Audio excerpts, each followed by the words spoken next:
নমস্কার বন্ধুরা, সকলে কেমন আছো? চলে এলাম আবার একটা নতুন ভিডিও নিয়ে।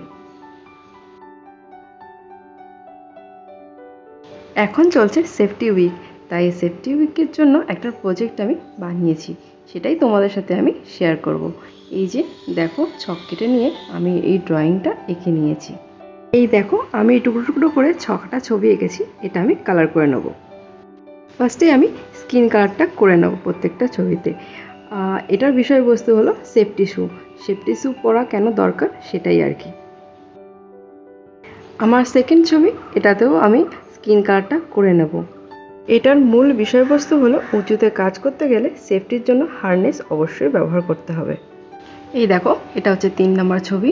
এটাতেও কালারটা আমি করে নিচ্ছি। এটার বিষয়বস্তু হলো নিজের হাতটাকে সেফ রাখতে কাজের সময় অবশ্যই সেফটি গ্লাভস ইউজ করুন।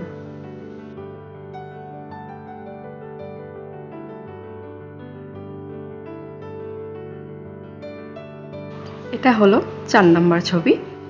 এটার বিষয় হলো উঁচুতে কোনো কাজ করতে গেলে চেয়ার টেবিল ইউজ না করে ল্যাডার ইউজ করুন।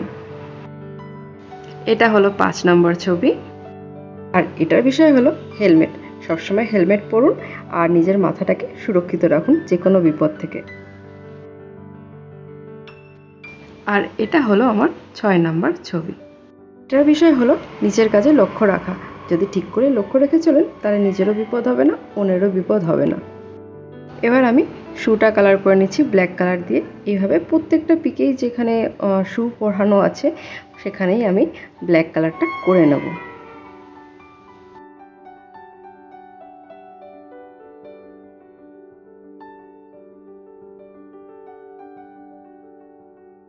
আমার শুগুলো কালার করা হয়ে গেছে। এবার প্রত্যেকের হেলমেটে আমি ইয়েলো কালার করে নিচ্ছি। আর এখানে যেটার উপরে কাজ করছে, মানে যেটার উপরে পেরেক পুচ্ছে, সেটাও আমি ইয়েলো কালার দিয়ে করে নিচ্ছি। ও হ্যাঁ, গ্লাভসটাও কিন্তু ইয়েলো কালার দিয়ে আমি করে নিচ্ছি। দেখো, একে একে আমি হেলমেট আর গ্লাভসটা ইয়েলো কালার দিয়ে করে নিচ্ছি।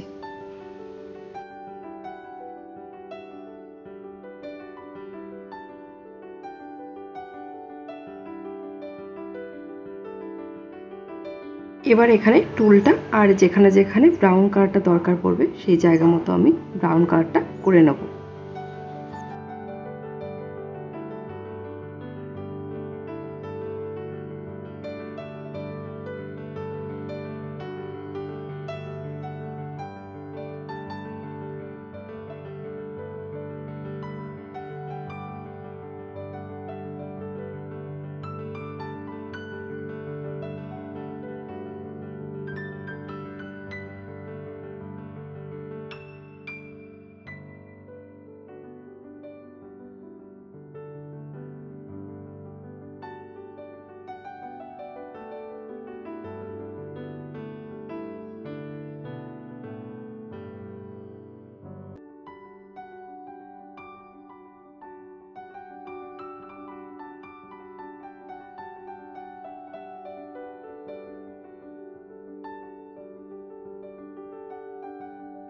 এই ব্যান্ডেজটা আমি হোয়াইট কালার দিয়ে করে নিচ্ছি। আর এবারে ব্লু কালার দিয়ে এই প্যান্টটা করে নিচ্ছি। এরপর যেখানে যেখানে আমার ব্লু কালারটা দরকার পড়বে পরপর আমি সেই মতো কালারটা করে নেব।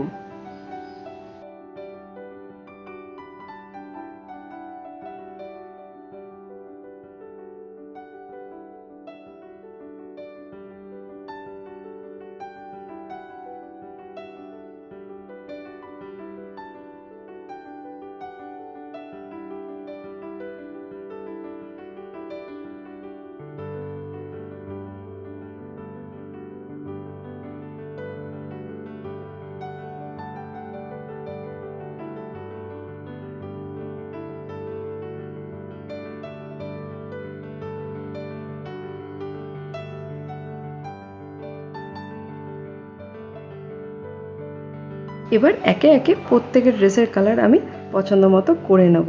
সেটা আর যদিও আমি এই ভিডিওতে দেখাচ্ছি না। এবারে আমি স্কেচ পেন দিয়ে এই হারনেসের ডিটেলিংগুলো অ্যাড করছি।